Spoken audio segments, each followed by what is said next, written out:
Rebonjour, Oh bonjour, c'est encore nous. Euh, il est juste là. Hop. du coup, on a choisi un match-up, donc on va encore un mono bleu d'Elver, donc on voit qu'ils ont déjà commencé, et on sera contre, qui sera contre un Jeskai Ephemerate. Waouh. Donc le Jeskai Ephemerate, c'est un deck contrôle qui a pour la partie Ephemerate, c'est qu'il va essayer de faire des boucles en jouant une carte qui s'appelle Archaeomancer, qui va remonter un éphémère ou un rituel du cimetière, et une carte qui s'appelle Ephemerate, qui permet de blink à permanent, donc de faire revenir en jeu. Et ça rebond, on va le faire une deuxième fois, et sur la deuxième fois, on va ramener l'Ephemerate et on va faire des boucles comme ça. La première fois sur un Muldrifter, évidemment, on va piocher plein de cartes. Par exemple, oui. Et la deuxième fois sur l'Archaeomancer pour récupérer l'éphémérite. C'est ça. Donc ça contrôle, ça gagne lentement, j'imagine. Oui, ça gagne très lentement. Et un des problèmes du deck, c'est qu'en tournoi, on peut faire des égalités assez facilement. En face, je sais pas si tu as vu la vitesse à laquelle Elouan a Oui. envoyé son Delver. Effectivement, le Delver a été posé tour 1, Ouais. il a été retourné tour 2 naturellement. Du coup, le Delver... Je crois qu'on est tour 3 déjà. En fait, du coup, le tour 1, il y a eu dû y avoir une attaque pour 1, Ah oui, oui, t'as ce raison. qui fait 19, et tour 2, une attaque pour 3, ce qui nous amène à 16. Parce que du coup, c'est déjà plus un Delver, c'est une aberration insecticide. Insectoïde. Insectoïde, merci. Je dois pas aimer les insecticides. Oui. Du coup, on recycle des lauriennes, parce que pour l'instant, on a certes un Delver retourné, mais on n'a pas beaucoup d'éphémères au cimetière, donc les terreurs coûtent encore très cher. Et en Delver, en Jeskai Ephemerate, normalement, c'est pas un problème. On a des bolts, on a des screds, Ouais. donc on peut les mettre facilement. Les Muldrifters bloquent bien. Oui, mais là, on n'y est pas tout de suite. Les oiseaux du mystique bloqueront aussi un jour, mais il faut Oui, mais tenir jusque-là. Je pense que le mystique, c'est pas facile de le faire à un moment où tu te dis que tu prends pas trop de risques et qu'il se passe contrer. Mais là, pour l'instant, je vois pas de mana rouge, du coup, à côté de Jeskai. Si je dis pas de bêtises, j'ai l'impression que c'est un nom de Azorgus. C'est peut-être ça, effectivement. Ce qui sera un problème. Ouais. Ah bah, bon. Voilà. Une montagne enneigée, donc on joue enneigé pour Scred. Hein. Oui, c'est ça. Et du coup, il évoque un Muldrifter. En laissant un mana blanc ouvert. C'est ça. Sur Muldrifter, oui. Tac. Ah, trop rapide. Est-ce qu'il peut me le trouver dans le cimetière? Ah là, c'est mort, là. Donc vous voyez une glacial footplane en attendant, donc un bilan d'Azorius. Et du coup, Muldrifter, c'est une carte qu'on peut évoquer, donc c'est-à-dire qu'elle va mourir en arrivant en jeu, mais elle va quand même faire son arrivée en jeu. Mais si on trouve la carte Ephemerate, on peut du coup la faire revenir en jeu avant qu'elle meure, et du coup, elle fera pas son effet de mort. Donc ça permet de piocher 4 cartes le tour où on fait ça, Oui. et encore 2 cartes le tour d'après si le Muldrifter est toujours là. Donc pour 4 mana, touche 6. Et une 2 de vol. Et après, il y a une 2 de vol parce qu'elle a beau avoir été évoquée, oui. Comme elle est skill champ de bataille, la deuxième fois, elle n'a jamais été évoquée quand elle revient. Et du coup, la faiblesse de la séquence, c'est que on peut facilement se prendre, en mode bleu un peu moins, mais on peut facilement se prendre un removal sur la Muldrifter en réponse à l'éphémérate. Il pourrait prendre un snap en mono bleu pour se faire renvoyer en C'est main, vrai. ou un boomerang, ou un J'ai dim pas eu infernal. le temps de regarder les decklists, je sais pas s'il y a des interactions. On vient de caster un mono bleu, lui il avait des Dim Inferior. Je crois que c'est plutôt le standard en ce moment. Ok. Le truc que tu veux gérer, c'est les créatures. Okay. Donc on a fait un augure de Bolas qui a révélé une Lorien Reveal. Donc l'augure de Bolas, on regarde les 3 cartes du studio deck et on peut mettre un éphémère rituel dans notre main. Et c'est une carte qu'on essaie de jouer en général, si possible, avec des cartes comme Brainstorm ou Thunder, qui nous permettent de choisir qu'on est sur le dessus du deck. Donc ça nous permet à la fois d'être sûr qu'on va récupérer une carte et en plus potentiellement de dégager une carte qu'on ne voudrait pas, un terrain en trop qui ne nous est pas utile. Tu connais le texte alternatif de l'Ogre de Bolas? Un 3 pour 2. Regardez les 3 cartes du dessous de votre bibliothèque. Oui, c'est ça. En attendant, le Delver fait la game. Ah oui, là, il met les points. La Deep Analysis a été payée pour le vrai prix, ce qui est plutôt rare, et c'est pris un dispel. Non, enfin, il a voulu faire un dispel, mais ça compte que les enchantements, les éphémères. Donc c'est pas possible. Donc on résout la Deep Analysis et draw 2 pour le joueur bleu. C'est ça. Et s'il trouve rien, il va potentiellement. Oui, non, en vrai, il a pas d'intérêt à flashback parce qu'il veut rentrer contre sort tout le temps. Je pense. Garder du mana open et se dire le Delver va finir parce la que partie, ça si paraît. S'il se full tap, il se prend Mystique, et s'il y a Mystique qui est là. Les oiseaux bloquent tous les jours. Ouais. Ah, il tente quand même. Mais à mon avis, il garde 2 mana bleus. Donc, pour le contre. Et là, il y avait un autre dispel. Bah non, c'était celui qu'il avait fait tout à l'heure, mais c'est juste qu'il il n'avait pas de valide, il n'avait pas de target tout à l'heure. Donc malheureusement pour Elouan, et heureusement pour Alexandre, le Mystique Bourgistan vient d'arriver. Après, peut-être qu'il a une gestion dans sa main. Il y a peut-être une gestion dans sa main, il y a un mana up pour peut-être faire un oiseau en réponse, avec un cantrip ou avec quelque chose. Il peut éventuellement commencer par attaquer. Ok, il va chercher des réponses. Il fait un ponder, il regarde les 3 cartes du dessus du deck, et il peut les remettre dans l'ordre de son choix, ou remélanger son deck, puis piocher une carte. Donc par exemple avec Ponder, si vous voyez une carte qui vous intéresse, vous pouvez prendre la carte qui vous intéresse, et ensuite remélanger votre deck, soit avec une Lorien Revealed, soit avec, un Augure de Bolas qui permet D'enlever 2 cartes qu'on voudrait pas, par exemple. Ou d'en garder une deuxième et d'enlever les autres. Oui. Bon, après, il n'y a pas d'Augure de Bolas dans le deck mono bleu, a priori. Oui, mais Ponder plus Lorien en mono bleu, c'est vraiment la. Ou Brainstorm plus la Lorien, c'est vraiment la façon d'avoir de la sélection. Ça fait aussi partie des cartes qui permettent de mettre à coup sûr un éphémère rituel sur le dessus du deck. C'est ça. Pour à coup sûr retourner le Delver Secrets en aberration en Stoï. On va faire quand même une 3 de vol. Qu'est-ce que c'est que cette carte? C'est un counterspell. Il y a tellement d'illustrations à counterspell, je ne sais pas. En tout cas, ça a été fait en réponse à l'éphémérite. Ça pas réussi à reconnaître. Ah, c'est un Force Spike. Spicy. Oh. Force Spike, c'est dur d'arriver à faire de la value avec tour 6, hein, d'arriver à choper un truc. Force Spike, c'est toujours une carte qui est dure à se prendre. C'est dur. Parce qu'en fait, quand elle est dans la main de l'adversaire et qu'elle ne fait rien, t'es pas au courant qu'elle est là. Ouais. Et du coup, chaque fois que tu la vois, c'est désagréable. Ouais, puis tu peux penser plutôt Spell Pierce, qui est quand même un grand classique, et le Force Spike fait mal. Et parce que ça peut arriver souvent, quand t'as peur de Spell Pierce, de faire une créature en se disant, comme ça, je ne prends pas Spell Pierce. C'est ça. Et là, ça contre tout. Alors, du coup, il n'y a pas besoin de payer beaucoup pour passer au-dessus, mais des fois, que sur quelqu'un qui est full tap. Donc, on hardcast le Drifter du côté du joueur éphémérite. Qui nous a sorti les nouveaux tokens. C'est vrai, parce que vous voyez à l'événement, le petit oiseau avec le gilet jaune. J'ai déjà mis à jour l'oiseau. Et en réponse, on a une note mentale. Continue à mettre dans le cimetière, là c'est clairement, je crois que c'est plutôt recycler la carte et chercher mieux. Oui, effectivement. Parce que là, le fait que le mystique soit sur le board et qu'il est résolu et qu'il reste encore un mana dégagé, en plus, c'est un vrai problème. Parce que là, il va pouvoir faire des oiseaux. Le mystique, on l'a pas montré, mais à chaque fois que Alexandre va lancer un éphémère au rituel, il va faire un oiseau, un vol. Autant dire que ça va être quasiment à chaque fois qu'il joue une carte. Et qu'il va le faire plusieurs fois par tour.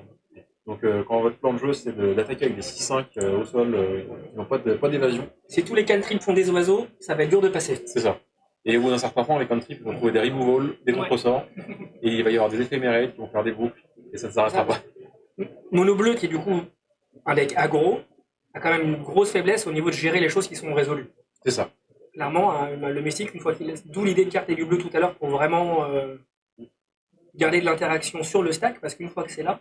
En plus, mono bleu, ça n'a pas de burn, donc il a beau avoir mis son adversaire à 4, s'il ne peut plus passer, il ne gagnera jamais. Gros manque de Galvanic Blast dans ce deck. C'est flagrant. Le prochain convaincu. Donc, malgré du coup au niveau des points de vie, il y a clairement Elwon qui est devant. Au niveau du board et de là où on profile que la partie est en train de tourner, Jeskai il a quand même plutôt bien stabilisé. Détruire le mal, fait un oiseau. Oui. Et à gérer un serpent. Détruire le mal, je trouve que ça fait vraiment carte de gentil. C'est vraiment, tu dis à ton adversaire, c'est toi le méchant. C'est ça. En même temps, il a été aggro depuis le début. C'est vrai. La logique est respectée par rapport à qui c'est qui met la pression dans le match. Je pense que tu peux mettre le chat sur. Ouais, je vais le remettre à côté.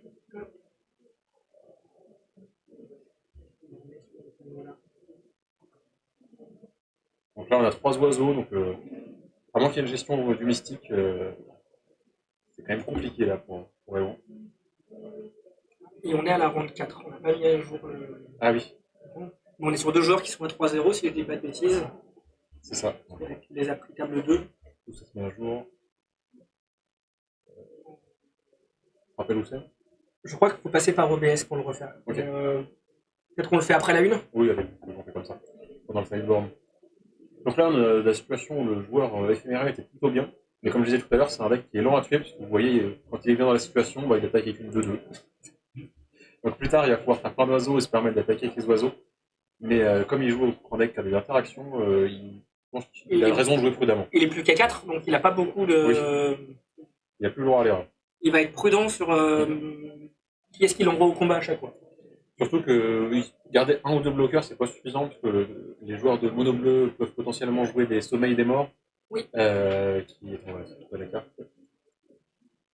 Qui permettent d'engager plusieurs bêtes dans le même tour.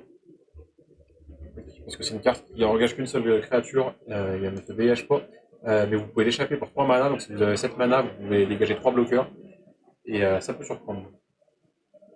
Donc, Elouan continue de jouer son plan de jeu, il attaque avec ses 5-5 et il prend un oiseau par tour, c'est le mieux qu'il puisse faire. Et maintenant il y a un mystique côté Elouan aussi. Donc bataille de mystique. C'est ça.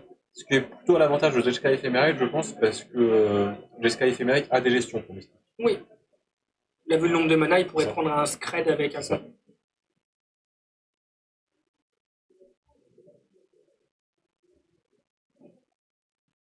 Là, c'est une partie qui dure un peu. On a casté des Lorien Reveal pour le côté 5 mana des deux côtés. Donc Mais vu la situation, je vois quand même mal Elouan en revenir.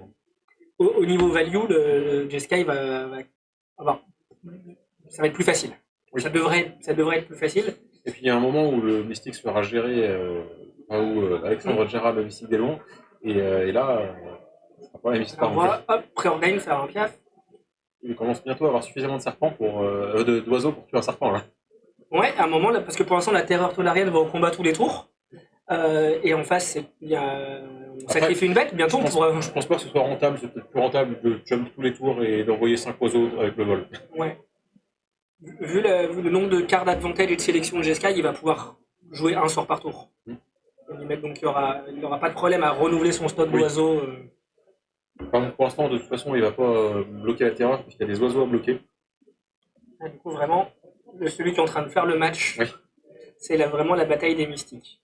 Avant qu'il y ait MH3 et les chrysalides, c'était vraiment une carte qui était extrêmement puissante, je trouve. Il y a des gens qui disaient que c'était une des cartes les plus puissantes du format à ce moment-là. C'était peut-être un peu exagéré, mais c'était quand même pas rien. Mais c'est vrai qu'en regardant les cartes qui ont eu une autre rareté et qui ont été downshiftées, ça fait une bonne idée de ce qui était considéré comme un moment une unco. Oui, effectivement. Donc ça c'était une unco. Qu'est-ce qu'on a eu d'autre? On a eu Swiftspear qui a été une unco et qui a été downshiftée et qui du coup a été ban. Effectivement. Donc ça dit pas tout du power level, mais ça donne une petite idée.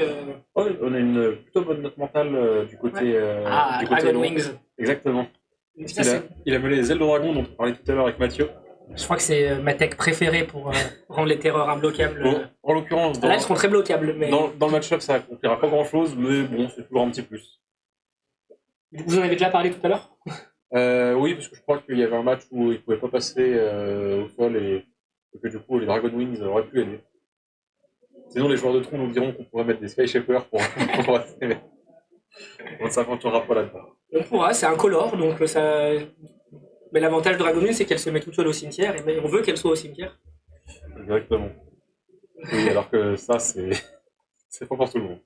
On attend qu'elle file, notre joueur du round 1 nous convainc d'acheter des playsets de Sky Shaper. Exactement. Carte qui n'a jamais été éditée en commune en papier d'ailleurs. Je ne sais pas si c'est grâce ou à cause de MTGO que c'est légal, mais je sais pas ce que c'est. C'est un set de reprint sur MTGO. Donc la partie continue, les oiseaux se traînent les uns les autres et ça fait le ménage quand même. Hein. Il y a eu un jump block de la terreur, mais... Et on n'a pas de mass removal dans le... Il n'y a pas un mass weapon? Pas dans le main. Oh, c'est pas pour ça. Ouais, il y en a beaucoup dans le side, mais je me suis dit que ça peut être ça qui pouvait changer un peu la partie, c'était s'il arrive à gérer plein de piafs d'un coup. Éventuellement, si le joueur de Sky Ephemerate s'épuise, c'est dur d'épuiser le Sky Ephemerate, faut vraiment qu'il est pas... donc il contre une Lorienne. Bon, c'est effectivement ce qu'il faut. Un brainstorm en réponse, un oiseau en réponse. Je pense que contrer le card d'advantage du mono bleu, à ce moment-là, c'est une bonne idée. Oui, parce que Lorienne, c'est pas un demi-card d'advantage. J'ai 3 cartes, en plus, ces 3 cartes vont potentiellement chacune faire un oiseau. Il faut potentiellement trouver un contre-sort pour le sort qui va plus tard gérer le mystique. Donc, c'est bien. Et le mono bleu a beaucoup de sélection, beaucoup de pendeurs, beaucoup de choses qui permettent de savoir ce qu'on pioche. Mais en termes de card d'advantage pur et dur, pas tant que ça. Oui. On a vu quelques deep analysis. Et du coup, on a eu un autre serpent, et comme on disait tout à l'heure, les ailes sont revenues, donc le serpent aura le vol, celui-là. Ça fait pas de différence. Et on voit un scred sur le mystique. Ça y est, on tente d'un côté. C'est marrant qu'il le tente en fin de tour, quand même. Et du coup, il a eu le temps d'avoir quelques oiseaux. En même temps, on voit que du coup, ça le full tap, donc il a gardé les 2 bleus pour contrer la Loriane. Je crois qu'il y a encore un autre scred en main, il a beaucoup de cartes, à mon avis, il s'épuisera pas. Il peut aussi, je trouvais, une union de la 3ème voie pour se mettre en sécurité et gagner beaucoup de points de vie. C'est vrai qu'il peut même gagner quelques points de vie, du coup. Oh, j'ai crois cru que voir ça un va. éphémérite sur l'Archéomancer, donc là on va commencer à boucler des trucs. Ah, c'est vraiment la carte clé du deck qui mérite. Enfin, en général, quand un deck s'appelle prend le nom d'une carte, c'est que c'est important. Donc il y a l'Archéomancer qui va récupérer un éphémère au rituel. Et il va juste essayer de faire des boucles avec. Et en plus, à chaque fois qu'il fait un éphémérite ou qu'il lance le rebond d'éphémérite, il va refaire un oiseau. Ouais, donc un éphémérite, c'est 2 oiseaux plus récupérer une carte. Et le deuxième éphémérite va se récupérer lui-même en fait. Oui, Parce en que sur l'Archéomancer. l'éphémérite est déjà au cimetière quand l'Archéomancer revient en jeu. Enfin, du moins quand il est Donc dans ciblé. le rebond va sur la pile, mais la carte est au cimetière avant que les faits se résolvent, et du coup l'Archéomancer a le temps de voir l'éphémérite dans le cimetière et de la remonter en main. C'est ça. Qu'est-ce qu'il va chercher à ce moment-là de la partie? Il faut du scred pour plus de gestion, ça reste continuer d'essayer de raser le board. Oui, je pense que tu crées des contre-sorts en fait tout son deck. Quoi. Ouais. J'ai pas fait passer d'Union parce qu'il aurait été du coup pas mal pour sécuriser au niveau des points de vie, mais Je pense qu'à ce moment-là de la partie, ce qui est important, c'est de faire attention à pas se full tap, pas faire d'erreurs, etc. Mais ce qui est important, c'est aussi de faire attention au temps. oui. Parce que comme je disais tout à l'heure, c'est un deck qui met très longtemps à tuer. Avec des 1 ou des 2 vols. Et faire des égalités en tournoi, c'est pas comme des défaites, mais c'est pas loin quand même. Il y a eu 17 minutes pour le match 1, parce que du coup on a eu 3 minutes de plus. Ils ont mis 17 minutes. Là, ça fait 17 minutes qu'ils ont commencé. Ok. Déjà. Et il reste 11 points de vie à enlever. Bon, ça va te faire quelques tours, mais comme Eloin réfléchit aussi un petit peu à ses tours pour ses out, non? Ouais. Je sais pas s'il en a encore, mais il tend jusqu'au bout. Les Delvers, face à un board comme ça, ça peut gagner du temps, parce que si tu les transformes, ça bloque des oiseaux, mais oui. Gagner du temps, c'est. À moins que tu espères gagner la 2 et ne pas faire de 3, enfin c'est. Ça paraît tôt pour jouer pour la draw. Oui. Je pense que. Elle peut être très confiant de gagner la 2, je sais pas. Enfin... Oui. Je pense que sa place, je le concéderais. Mais après, c'est peut-être parce que j'ai beaucoup joué contre Ephemerate et que je sais à quel point ça peut être oppressant. C'est dur de se dire qu'à 11, avec potentiellement 2 Delvers sur le champ de bataille, on n'est pas bien. Mais je crois que je suis assez d'accord avec ton analyse que c'est. Maintenant, c'est quasiment plus qu'une question de tour. C'est ça. On va voir Alexandre lancer une phase de bourre avec un certain nombre d'oiseaux. Il en garde un peu 2 qui restent et 3 qui partent. Et du coup, on n'a pas fait attention à ce qu'il a récupéré, mais a priori, il a récupéré Ephemerate et Dispel sur son Archaeomancer. Donc Dispel qui permet de contrer un sort d'éphémère, surtout contrer des contre-sorts. Hein. Et puis, toujours intéressant entre ne pas savoir ce qu'il y a dans la main, mais montrer un contre-sort, c'est aussi puissant. Oui. L'autre le sait, mais par contre, du coup, va pas jouer dedans. Ou alors s'il joue dedans. Surtout avec un éphémérite, on sait qu'on pourra le récupérer. En plus, jouer dedans, ça force l'adversaire à faire son contre-sort et faire un oiseau en plus. Donc, et comme c'est les oiseaux qui vont finir la partie. De toute façon, je pense que là, si un tour ou 2, ça sera terminé. Est-ce qu'on attend ou est-ce qu'on va au sideboard? Tu veux montrer les sides? Tu veux qu'on commence à étudier les plans de side de chacun? Respect pour les joueurs, on peut rester dans la partie. Quoi. Tant qu'il n'y a pas de défaite ou d'abandon, on reste. C'est vrai, mais Alexandre peut faire un gros misplay, attaquer avec tout pour se rendre compte qu'il est mort sur le. Garder 2 bloqueurs et un dim inférieur qui ça n'arrivera pas. Hein, mais sachant que. À la limite, s'il y a des slips, ouais, non, c'est bon. Et loin range ses cartes, du coup. Un éphémérite pourrait faire un bloqueur avec la 500 année, du coup. Du coup, il allait finir au prochain tour avec une bolt, a priori. Parce que si ça joue bolt en plus. Oui. Je pense que ça joue pas 4 bolts, mais ça joue des bolts. Eh ben, allons voir. Du coup, combien ça de bolts? Oui, 3 bolts. 3 bolts et 3 screds. Ça joue un mélange des deux. Oui, les screds, c'est bien, mais de l'autre côté, des fois, c'est un peu limité. Parce qu'en early game, souvent, tu veux faire un pont pour pouvoir faire ton incendie purificateur. Et du coup, si tu as un scred qui met 1 point de dégâts, ça suffit pas à tuer grand chose en early game. Donc, Lightning Bolt au début, pour gérer les trucs. Tant qu'on n'a pas 3 mana, et après, plus on attend et plus Scred devient bon. J'imagine que quand tu fais des boucles d'éphémérite, avoir une bolt, ça peut aussi potentiellement accélérer un kill. Oui. Du coup, qu'est-ce qu'on va rentrer je le vois bien rentrer. Bon, c'est sûr qu'il va rentrer 4 Red Elemental Blast. Qu'est-ce qu'il a d'autre Blue Elemental Blast, pas la peine. Breath Weapon, ça ne sert à rien. Qu'est-ce que pareil. Je vois pas ce que c'est cette carte-là, est-ce que ce serait pas un Dust to Dust? Je crois que c'est un Dust to Dust blanc. Il y a un Dust to Dust dans la liste. Et il y Pas pour ce match, du coup. a une fidèle du dieu pharaon, mais je pense que ça c'est plutôt réservé au vrai deck, enfin au deck aggro rouge où on déblast. Donc je pense pas qu'on la verra jouer.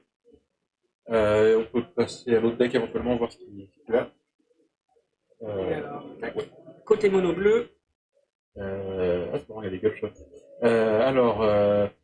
Il peut potentiellement entrer une Tormod Script pour les Archaeomancers, mais ça paraît un peu léger. Je pense surtout qu'il va rentrer les. est-ce que tu rentres les 4 blasts? Il y a suffisamment de pas. rouge dans le deck? Alors c'est sûr que tu rentres 2 dispels. Oui. Euh, Par rapport au main, il n'y a pas ça, beaucoup de rouge, mais si tu anticipes l'arrivée des Red Blast. Je pense que pour ça, tu peux les rentrer, et en plus, tu as assez envie de contrer les incendies purificateurs, c'est possible. Oui, parce que ça, on n'a pas trop vu ce Parce plan-là. en général, mono bleu, tour 1, il va faire heal pass et il va faire un country en fin de tour. Oui. Et du coup, ça lui laisse l'option d'avoir un Elemental Blast pour contrer l'incendie. L'incendie, si vous ne connaissez pas le deck, c'est une carte qui normalement est faire, mais du coup est un peu abusée en popper. C'est du bon deck building. C'est ça. Donc Cleansing Wildfire.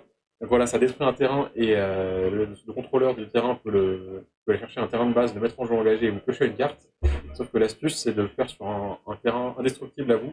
Comme ça, il n'est pas détruit, vous allez quand même chercher un terrain, donc vous rampez, vous piochez une carte tout pour 2 mana. Et quand vous faites ça autour d'eux, c'est extrêmement efficace. C'est standard dans le Jeskai Ephemerate de jouer les cleansing? Je crois, oui. Ok. J'ai l'impression qu'il n'y a pas longtemps, vous voyez ça dans Jund, il y a un Jund Wildfire, vraiment dédié. Oui, c'est ça, mais. J'ai l'impression que la tech est en train de se répandre un petit peu à différents decks. Dans Ephemerate, c'était déjà le cas avant. En tout cas, je crois que c'était déjà le cas il y a un an. Pas mais ça joue suffisamment de ponts, je vois 4 ponts à Boros, 4 ponts. Il y a 8 ponts, je crois. 8 ponts bleu-rouge, ouais. Donc, tous les ponts qui font du rouge et qui sont très colorés. J'ai l'impression ça va y partir pour nos 2 joueurs. Après, le bureau, je ne crois pas qu'Alexandre en ait joué le Cleansing Wildfire à la une, donc je ne sais pas si Laurent le sait. Que ça fait partie du... Ça dépend comment il connaît l'archétype. S'il connaît le deck, je pense qu'il se doute. Mais effectivement, c'est possible qu'il ne connaisse pas le deck, parce que c'est quand même un deck qui... c'est un beau deck, mais c'est un deck qui n'est pas très présent à l'heure actuelle. Il avait totalement disparu quasiment à l'époque où Glee était encore légal, parce que c'était vraiment beaucoup trop lent, puis c'était très vulnérable au duress, etc. Mais maintenant, peut-être que ça va revenir un petit peu. Ouais. C'est un deck que les gens aiment bien. Parce que... il y a au moins un autre joueur. Hein. J'ai vu qu'Adrien avait ramené ça aussi. Oui, effectivement. Au moins 2 sur 40. Sur 80. Sur 80, oui, 40 matchs, mais 2 sur 80 joueurs ont décidé que c'était la meilleure chose à faire aujourd'hui. Pas forcément la meilleure, mais celle qu'ils préféraient. Mais avec un price cash, avec un cash price comme ça. Ça dépend, tu peux. Quand je rends une bourse synthétiseur dans un tournoi, c'est pas pour gagner. C'est aussi pour faire ça avec ce que j'aime. Avec panache. Non, vraiment avec ce que j'ai envie, quoi. Alors, on commence par un brainstorm.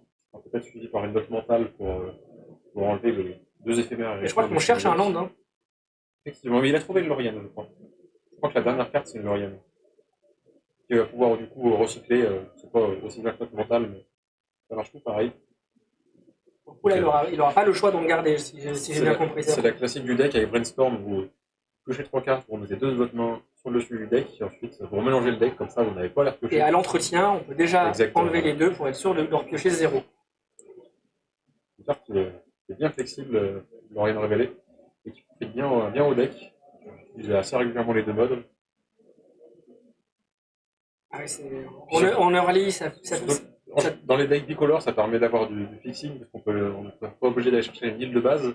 Mais là, ça permet surtout de mettre un éphémère rituel au cimetière, même sans le lancer, pour les terreurs, et du coup réduire leur coût. On peut réduire un peu le nombre de terrains, parce qu'on sait qu'on va aller les trouver avec, et on met plus d'instant et de sorcerie, ce qu'il veut le deck. Donc du coup, ça lui a coûté un mana d'arriver à trouver son 2e land, et du coup, ça sera tout pour son 2e tour. Ouais. Mais peut-être un truc à faire à la fin du tour de l'adversaire. Et du coup, Alexandre tente un augure de Bolas à l'aveugle. Ouais. Je crois qu'il a. J'ai cru voir un Blue Blast. Je crois que c'était une Lorien. Il y a une Lorien Preordain et il choisit Ephemerate. Le choix. On a dit du mal de l'augure tout à l'heure, mais des fois, 3 spells. Les augures à l'aveugle, ça a quand même pas une chance énorme de rater, mais franchement pas négligeable. Écurage de pensée pour continuer à remplir le cimetière. Jolie version, ouais, bien. Parce que le deck d'Alexandre, il y a quand même. C'est 18, on va dire une vingtaine de sorts non créatures. Donc il y a des chances, l'augure a quand même pas mal de chances de trouver. Une trentaine en comptant les rituels aussi. Donc aussi dans ce... Oui, mais les chances de rater sont pas aussi faibles qu'on pourrait les imaginer. Ah non, c'est pas négligeable. Je crois que ça arrivait à tous les joueurs d'augure. Oui. Alors, la fois que je jouais contre un Jeskai éphémérite, il m'a fait 2 augures ratés à la suite. C'était agréable. Il y en a 3 pour 2. Ça, c'est un boomerang, je crois. Je crois qu'il a fait un boomerang sur un terrain. Oui, sur un terrain engagé. Exactement. Pour essayer de ralentir son adversaire, tout simplement. C'est ça, c'est le pont qui a été remonté. Au lieu d'avoir potentiellement 3 mana tour 3, il aura peut-être qu'un mana si la seule chose qu'il a à faire c'est rejouer son pont. Oui, puis en plus, rejouer le pont qui est engagé, c'est lourd quand même. Juste, c'est sa source de blanc qui lui permettait d'éphémérer potentiellement son augure. Ouais. C'est vrai que ça peut être une cible pour éphémérer, j'imagine que c'est pas celle que tu préfères. Ouais, mais c'est franchement acceptable. Mais c'est pas. C'est du card advantage. Tant que l'augure trouve quelque chose. Oui. Ah. On compte les cartes dans le cimetière. Ok, puis il y en a 5. J'ai vu un Elemental Blast dans la main, donc même s'il y a une gestion, a priori, le serpent va survivre. Et l'inconvénient de cette situation, c'est qu'il pourrait avoir une gestion avec un Red Elemental Blast et avoir Ephemerate derrière, mais là, le terrain qui fait du rouge et du blanc, c'est le même terrain. Du coup, il ne pourra pas faire les deux. Et il décide de quand même prendre une île de base. On se retrouve, on avait peur qu'Elouan ne trouve pas son deuxième land, mais au final, il est arrivé à faire tous ses land drops, et c'est Alexandre qui est derrière à cause du boomerang. Il a quand même vraiment beaucoup ralenti.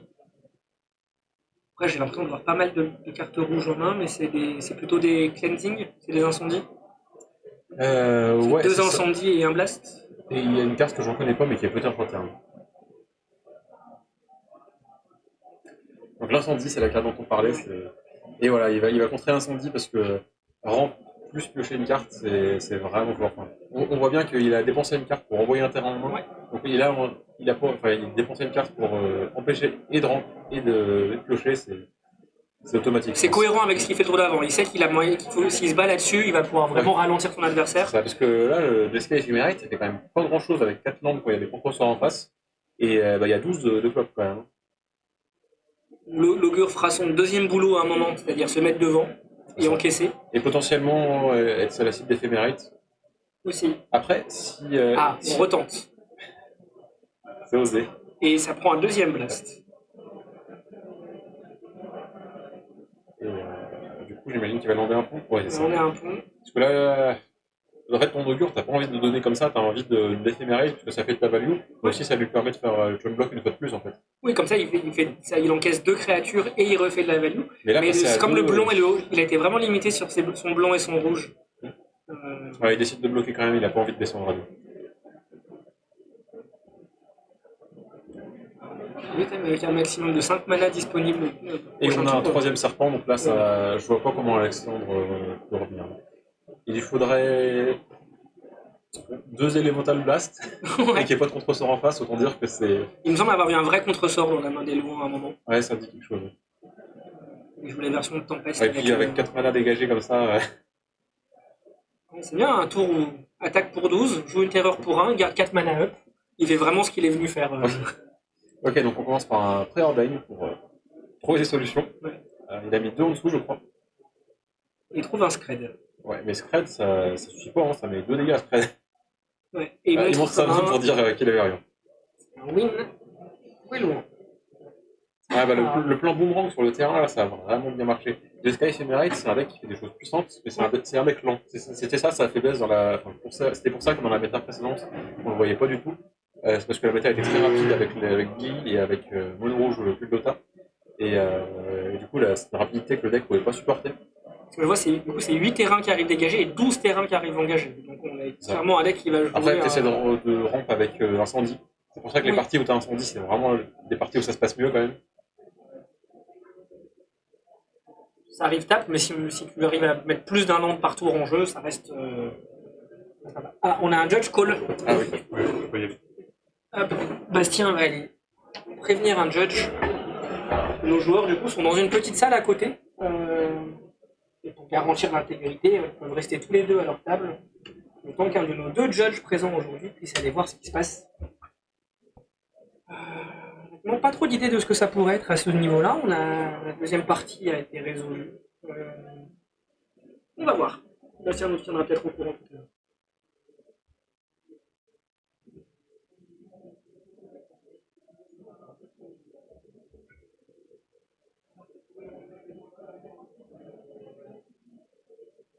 Et moi j'avais dit que j'essayais de regarder si on pouvait changer la ronde, parce que nous sommes ronde 4 déjà. Hein, c'est deux joueurs qui ont fait un excellent début de tournoi qui était à 3-0.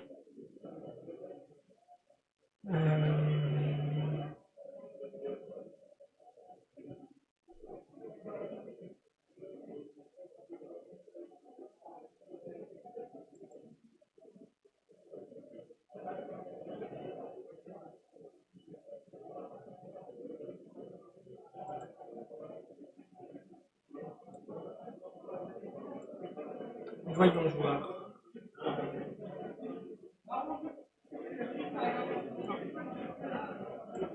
Les secrets d'OBS m'échappent encore. En attendant, nos joueurs ont commencé, donc je me remets sur le cast.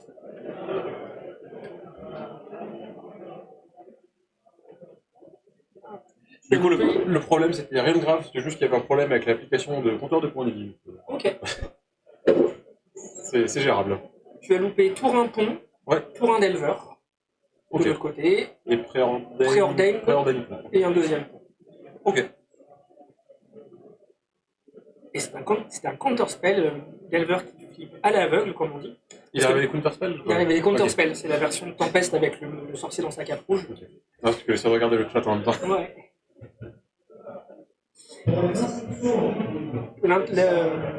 L'un des astuces qu'on peut faire avec Delver et Brainstorm, c'est du coup au tour 2, même avec un seul mana, laisser le trigger du Delver sur le stack, mettre un Brainstorm en réponse pour garantir qu'il fait.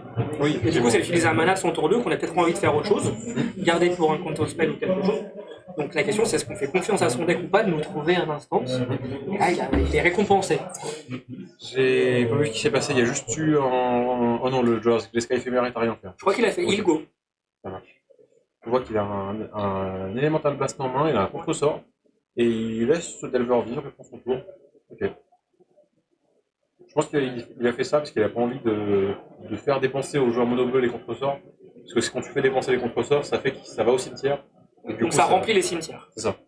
En fait, tant qu'on fait rien, les terreurs, tant qu'ils n'arrivent pas plus vite. En fait, ça accélère les terreurs en quelque sorte. Alors en fait, il préférait essayer de tuer le Delver autour de l'adversaire. Comme ça, Avec 3 mana. Là, il a fait un scred. Ah, il attendait peut-être d'avoir le terrain des jeux. Et en plus, le joueur mono-bleu, il a que 2 terrains. Oui. Et ça risque de lui poser problème parce qu'il a une main pleine de sorts. On a vu le Et puis, contre-sort. très réactif, j'ai l'impression qu'il y a d'autres contre-sorts. Il y a peut-être un Force Spike aussi, comme on a vu tout à l'heure. Et oh, il fait bien. Et du coup, il jam. Du coup, il y va. Il joue le mystique. Le MVP de la partie numéro 1. Là, ça fait très très peur. Je pense que ça fait très très peur et loin. Oui. On a vu tout le travail qu'avait pu faire un Delver pendant 5-6 tours tout à l'heure. Là, Ouais, puis là, Elon, il est pas dans, il est dans une situation, il a du mal à se développer, il doit dépenser du mana pour aller chercher son terrain. Il a pas de pression sur le board, donc s'il laisse le mystique tourner quelques tours, il va accumuler un retard. comme on dit, mono bleu, comment le gérer une fois qu'il est là? C'est ça. On a vu le boomerang, mais bon, boomerang, ça veut dire qu'il faut idéalement avoir un counterspell pour être sûr qu'il ne revienne pas juste derrière. Oui. Donc, Et tu peux pas te permettre de garder tout le temps counterspell quand t'as pas de pression sur le board. oui. Sinon, le joueur contrôle va finir par avoir mystique et des contre-sorts et ça a plus marcher. Quoi. Là, c'est possible que ça soit une game qui soit Allez, on y va. Wow. Et oui, il a raison, il n'y a pas de bête célérité, il n'y a pas de punition pour engager ses bêtes. Non, on y va par un. Tu vois, tu dis c'est un deck qui tue par deux, bah des fois. Ça... Quand j'ai été régler le problème, ils m'ont demandé le temps qui restait, du coup, je pense que ça l'a motivé à accélérer. Je me suis demandé si c'était ça, le Judge Call, c'était juste un point. Et donc là, on voit l'interaction du coup entre un Mulgritter évoqué, qui met 2 triggers sur le stack, un trigger d'évoque qui dit qu'il sacrifie, un trigger draw 2, donc on résout les draw 2. Donc il va d'abord piocher 2 et ensuite attendre de voir ce qu'il pioche. Et ensuite il peut l'éphémérer. Et on tente de dispel l'éphémérate, mais il y a une bataille de contre et c'est un Force Spike qui gagne à la fin. Le sort Spike qui contre un sort avant que son contrôleur ne paye 1.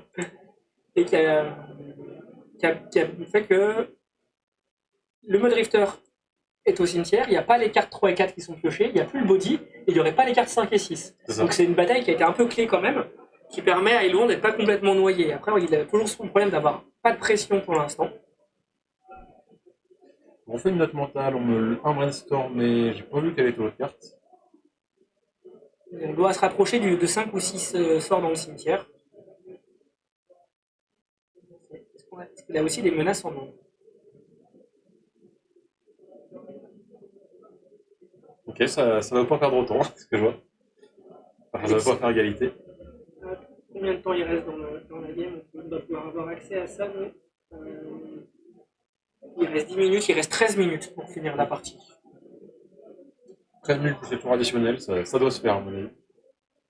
On retente d'évoquer un drifter. Ok, peut-être y avoir un contre-sort du coup.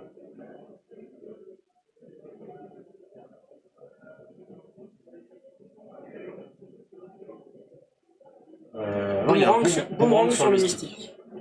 Ce qui est un début de solution, mais c'est pas suffisant quand même. Non, parce que du coup, donc, il reste que 2 mana à Alexandre qui ne pourra pas le rejouer ce tour-ci. C'est-à-dire que si t'es lourd, tu fais rien en espérant juste contrer le mystique. Je sais pas. Peut-être que. Ou terreur pour un et garder counter spell pour un mystique. Ça, c'est bien ça, oui. Ça change un board. Mais après, il va être assez dépendant de si son adversaire a aussi des contre-sorts en main. Oui. Mais s'il n'a pas de contre-sort en main, effectivement, ça pourrait être le tournant de la partie. Il va commencer par un incendie. On repart sur le plan rampe, on pioche des cartes. Et je crois qu'il n'a pas de contre-sort en main. J'ai cru voir un scred. Peut-être que c'est pour ça qu'il essaie de peut-être qu'il veut faire un scred tout de suite. Malheureusement, scred, il va devoir payer la parade et en plus. Peut-être. Et peut-être plus. Après, il peut aussi piocher un contre-sort. On voit que dans la main des moments, il y a un contre-sort. Il y a encore 2 contre-sorts, un force spike, il me semble. Ok. Ou un boomerang, il y en a une. Donc il a vraiment très très envie de protéger le serpent. Ouais. Ah, est-ce qu'Alexandre veut faire la course? 2 oiseaux contre un serpent? Ça paraît. Ça me paraît pas aberrant puisqu'il a de la marge encore en conduit. Oui. Et il pourra jump block plus tard. Et si Elouan a la main très réactive, il va juste essayer peut-être d'amener son serpent au bout. Je pense que là, il a bien fait de passer le tour. Parce que il y avait 2 mana up, quand il est très fort contre sort, et il a que 3 mana, donc garder du mana up, c'est un vrai coup. Là, on voit qu'il a gâché son mana en fin de tour. Et du coup, il a tellement de contre sort en main, il a si peu de mana, que passer le tour, ça équivalait à gagner une carte quasiment. Oui, c'était juste à attendre et piocher une de plus. La terreur, logique, part au combat. Il me semble avoir vu un brainstorm aussi dans la main des blancs qui va peut-être pouvoir chercher. Peut-être. Ah, déjà, il est sur son 4ème terrain. Je pense que ça lui fait du bien. C'est une petite marge de manœuvre. C'est pour du blanc ou c'est pour du rouge? C'est pour du rouge, c'est pour un scred. Veux-tu payer la parade? Ah, finalement. Ok, du coup, il va faire détruire le mal. Ce qui a l'avantage, je pense, prendre les Blue Elemental Blast. Ouais. Il y a un Judge Call. Effectivement.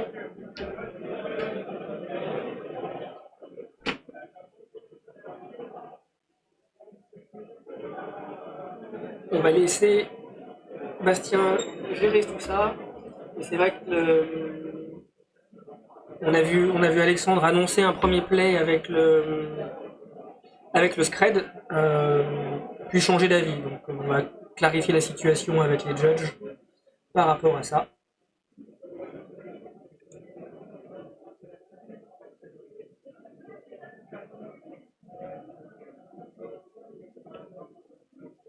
Et pendant ce temps-là, j'ai enfin trouvé comment vous dire que nous étions à la ronde 4.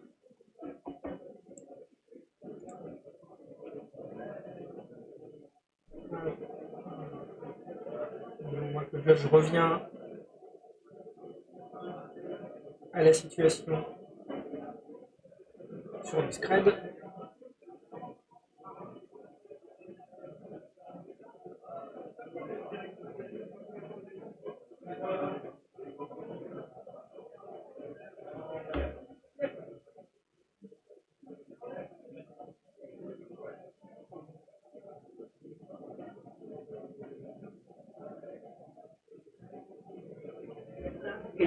pas si du coup, c'est un commentaire de tout à l'heure de Tabrard sur quel deck ramènera la coupe à la maison.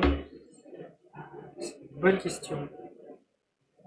Je ne sais pas si les collègues de tout à l'heure ont répondu, mais il y a des decks très très grindy, des decks qui arrivent à tenir un peu dans tous les matchs. Je pense à Gretis Affinity, je pense à John Wildfire qui me paraissent bien. Après, ça va dépendre vraiment aussi de quelle est la méta. J'ai l'impression d'avoir vu pas mal de contrôles, du mono noir, du Jeskai. Honnêtement, je pourrais tricher et regarder les listes des gens qui sont à 4-0, mais moi, si j'avais dû venir avec un deck en l'idée qu'on pouvait aller au bout, j'avoue que Mono Bleu Delver en ce moment, ça me paraît un bon choix. Faut avoir la bonne sortie dans le bon sens, la pression au début et les interactions après. Mais c'est ce que le deck est censé faire.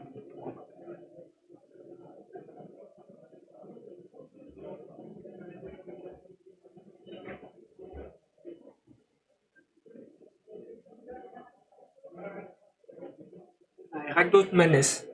C'est vrai qu'en ce moment c'est fort, c'est bien joué. Hein. On regarde les pourcentages de combien les decks sont des decks les plus joués du ce moment et Rakdos Madness il y en a beaucoup. Ça va vite, ça burn très fort. Ouais. J'imagine que Bastien, qui le joue et qui a notamment fait 4-0 à notre dernière soirée du jeudi, a été plutôt partial à Rakdos Madness aussi. Je peux comprendre.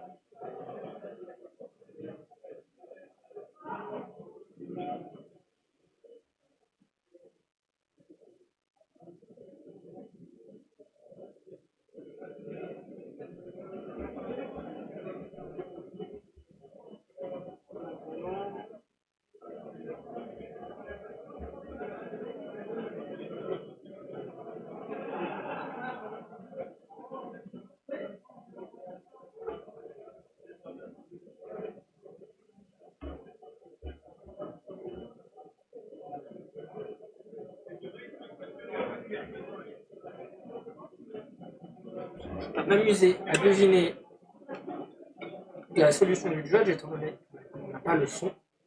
Je vais prendre des minutes pour lire.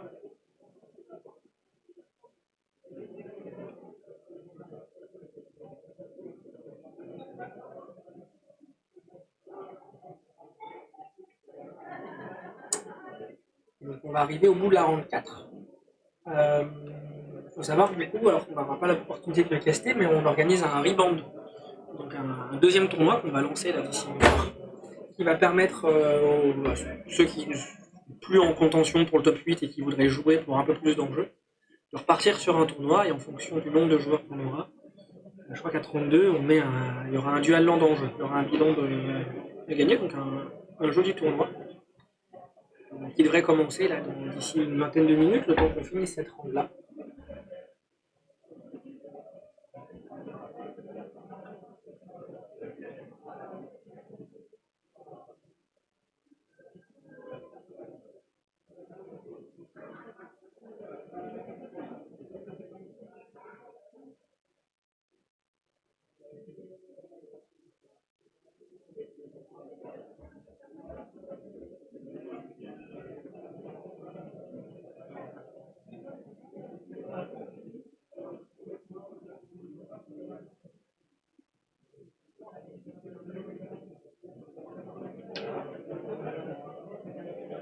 Alors Bastien, tu vas peut-être pouvoir nous éclairer. Oui, désolé de t'avoir laissé tout seul. C'est que du coup, on avait vu qu'il avait fait un scred en premier. Oui. Et on a vu que finalement, il voulait faire un Destroyable. En fait, il s'était rendu compte qu'il avait que 4 mana dans les jeux. Ok. Et du coup, il a rollback. Et son adversaire était pas sûr de si c'était totalement OK qu'il rollback. Ok. Et c'est vrai que c'était une question pas claire. J'aurais aussi fait un appel au juge. Ouais. Et le juge a décidé que parce qu'il n'y avait pas eu beaucoup de temps entre le moment où il a joué son spell et qu'il n'y avait pas eu de prise d'information, Ok. on pouvait considérer qu'il a juste révélé une information. Et du coup, il a pu reprendre son scred dans la main et jouer son Destroyable. C'est vrai que j'aurais pas su comment trancher, j'ai l'impression que c'est plutôt généreux de pouvoir quand même annoncer un spell finalement le reprendre. Mais, Et effectivement, je pensais aussi que le juge allait trancher dans la faveur de s'élancer. Mais là, comme il n'y avait pas eu de prise d'information, c'est ça qui a fait la différence. Et aussi le temps qui est passé. Attends, je vais te donc au final, le Destroy Evil a été lancé, la parade a été payée et la terreur a été. du coup, il n'y avait pas de co-contré, a priori. Ah, ou est-ce qu'il a pas voulu? Ça m'étonnerait quand même. Peut-être qu'il a. S'il a pas contré, peut-être parce qu'il a pas fait attention, il était dans le déroulé de l'action avec le juge, je sais pas. Est-ce que ça peut perturber la chaîne, on va dire le play que tu avais pensé à ce moment-là? Mais il a peut-être juste pas de quoi contrer, hein. C'est possible aussi, il a passé C'est pas mal de possible. contre-sorts. Comme contresort, il doit y avoir 20 éditions différentes en plus, donc j'ai pu me tromper. C'est vrai.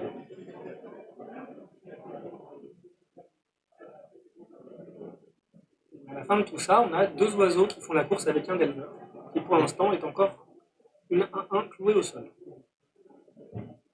On joue des ponts, et du coup il y a quand même la tension dans le deck de l'éphéméride de jouer à la fois des ponts pour le côté ramp, les Wildfire, Et les neigeux. et les neigeux. Oui, oui, c'est. Je pense C'est un défaut, à effectivement. UR Scred qui joue du coup que des terrains neigeux. Ouais. On a l'habitude d'avoir des Scred qui tuent globalement tout. Quoi. Mais Incendie Purificateur, une carte tellement puissante quand tu fais ça avec que. Et il va chercher des neigeux en plus. Donc, Bon, du coup, là, le Delver flip et il se prend le scred côté. il me semblait qu'il y avait un counter spell avec un mage rouge. Est-ce que tu sais s'ils ont du temps rajouté du coup Ils avaient 3 minutes au début et là ils ont 4 minutes. Donc ils ont encore je vais faire le calcul. Ils ont encore 7 minutes avant le début du temps supplémentaire. Alors. Ah, et pour le coup, c'est vrai qu'un deck tricolore, c'est un deck qui peut recycler ses paysages. Pas un truc qui arrive si souvent que ça avant Popper. Ça arrive en jaune aussi. Ça arrive en jaune. Avec Eternal Witness et Glee, on pouvait même piocher beaucoup en faisant ça.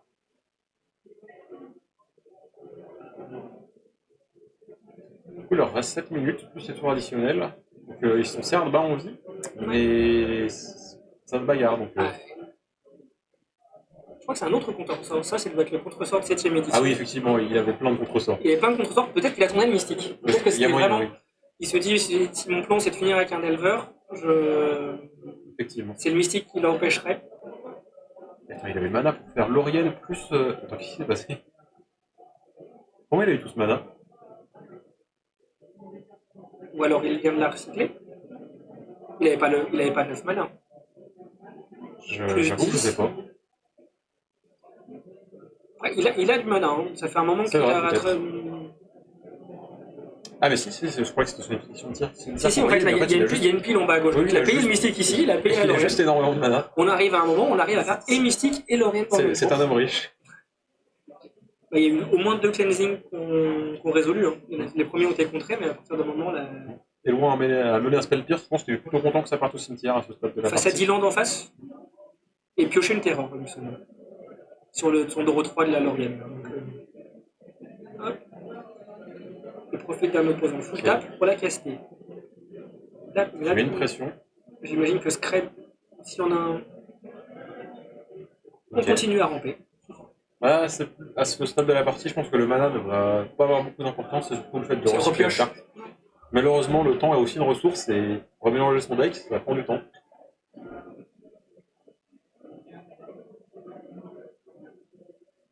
Et la partie peut se terminer dans les temps, mais si ça se bagarre un peu trop, on pourrait aussi avoir une égalité. Ok, bah. Le mal, veux-tu payer le loin?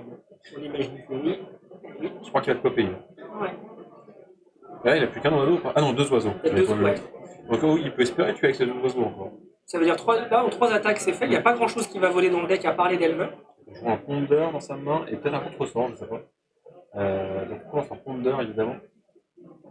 Ah, et on a. Si, ça a raison. Donc il y a un Brainstorm et je crois que c'est 2 serpents, un de chaque. J'ai vu au moins. Il m'a semblé avoir une terreur. J'aurais pas. Mais si tu me dis avoir vu une cryptique, ouais, je crois que. Je suis pas expert en carte vue de 30 degrés de dessus. Nous aide pas beaucoup. Ok, Brainstorm, ça effectivement on savait. Ah, non, je crois qu'il y avait une réponse, mais non. En réponse, on range les landes du côté d'Alexandre. Un serpent, comme je l'avais vu. Ouais. Et une terreur. Et en plus, il y a eu le contre-sort, donc a priori, c'était des bonnes cartes à voir quand même. Je me rends pas compte de combien il y a de cartes en main du côté de Jeskai, parce que j'ai l'impression pas tant que ça. Peut-être une seule. Il a fait une Lorien quand même, pour l'avant. Il a fait une Lorien en plus de son mystique. Ok, alors prédestination. Ok, je crois que c'est contre-sort et Elemental Blast. Donc je pense qu'il garde que l'Elemental Blast. Je crois que t'as raison. Il a une en dessous, une au-dessus. Parce que... il a un seul Elemental Blast en main ou il y en a 2? Il tente une gestion. Ça passe. Ouais. Il attaque avec 2 oiseaux. Quel est son plan pour empêcher de... Non, c'est vraiment juste qu'on fait la course. Après, en soi, il a raison, tant que. Enfin, c'est pas un deck qui a du blast, c'est pas un deck qui a des bêtes flash. Donc, tant qu'il peut mettre des points avec ses oiseaux, c'est fait. Ouais, on voit qu'il avait rentré en mode script, comme on avait dit. Ok, donc vraiment respecter le plan value avec... Oh, une laurienne du dessus du deck. C'est pas mal, ça. C'était gentil. Les 3. Et il y a un blue elemental blast que j'ai vu, et le reste, je ne sais pas. Demain, Alexandre a 1. Pas de danger de passer à 1 aussi, c'est qu'un Delver devient une menace à bloquer. Et du coup, Alexandre qui va avec un oiseau qu'on garde un en défense. C'est risqué, ça soit un boomerang. Si la main, c'est boomerang et un counter spell pour le protéger. Et du coup, ouais, je pense qu'il est pas très bien dans la situation. Enfin, je pense qu'il y a juste pas grand chose en main, je veux dire. Ouais. Et qui propose 2 menaces pour le prochain tour. Il a vraiment bien pioché quand même. Et je pense que c'est. Il concède. Je pense que c'est Alexandre qui concède. C'était quand même bien. Le bleu qui a réussi à grinder. Ouais, c'était des belles parties. Bien joué à tous les deux, franchement. C'était sacré match. Et au moins, il n'y a pas la frustration d'avoir perdu sur une erreur, etc. Enfin, sur le coup de Judge Call, au moins, il a pu récupérer sa carte. Je trouve que Mono Blood Delver, quand ça pioche aussi bien que ça, c'est frustrant à affronter. T'as l'impression qu'il pioche tout ce qu'il faut, qu'il a le serpent, le contre-sort. Il y a le sol et le plafond. Le plafond, c'est énorme. Le sol, c'est note mentale, mettre 2 terreurs au cimetière et piocher une île. C'est un deck qui, même si l'interactif est un peu frustrant parce qu'il y a une part d'aléatoire dans les écurages, Oui, effectivement. Tu peux pas toujours te permettre de faire un brainstorm avant pour être sûr de ce que tu vas enlever. Donc, pareil, les Delvers, des fois, tu peux pas les. Enfin, tu es obligé de les laisser flipper à l'aveugle. Il y a un monde entre un Delver qui flippe tout seul au tour 1 et un Delver qui prend 3 tours à flipper. Oui. C'est clairement. Il y a 5 dégâts. Voilà, il y a un quart de la partie. Non, 4 dégâts, mais souvent le Delver va pas passer, donc ça sera sûrement 6. C'est ça, parce qu'à un moment, peut-être sur la première attaque ça passe, mais après ça passera plus. On va vous laisser. Ouais, on n'a pas mis le winner d'ailleurs. Ah oui, j'ai mis les 2 crans, mais c'est vrai que j'ai peut-être pas fait tout à l'heure. Bon, c'est pas grave, un petit détail. On repart sur l'interlude. Et on va très vite lancer la prochaine ronde, je crois, parce que c'était la fin du tour additionnel. A tout à l'heure pour la 5. A tout de suite.